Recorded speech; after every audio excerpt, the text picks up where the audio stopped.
here our scripting language for browser. This is script.js file, and this script.js file is included index.html file. This is the connection between those files. Right now how we can run it console.log hello world in our PC.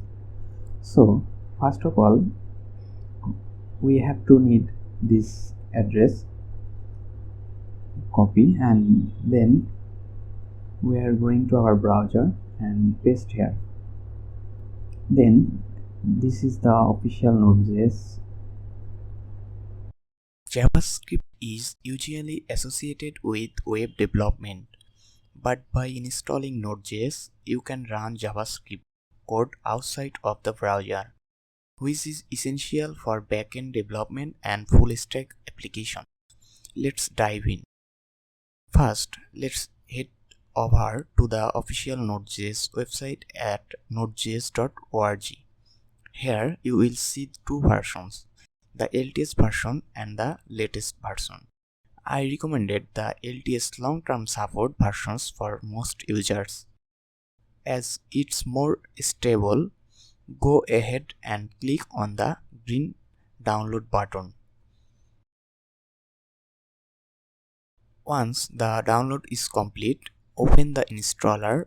You will see a standard installation wizard. To accept the terms in the license agreement, choose installation location. You can keep the default location and click next. Select components. Make sure all options are checked, including Node.js runtime and npm package manager. Click next again. Install. Finally click install and wait a few moments for Node.js to install. And that's it. Node.js is installed on your computer. Let's check if Node.js and npm node package manager are installed correctly. Open up your command prompt or terminal and type the following command.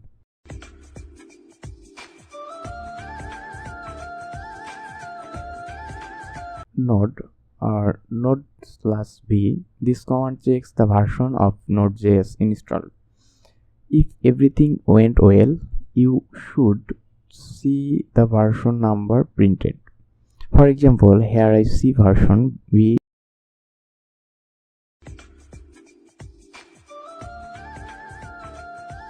You can also check npm by typing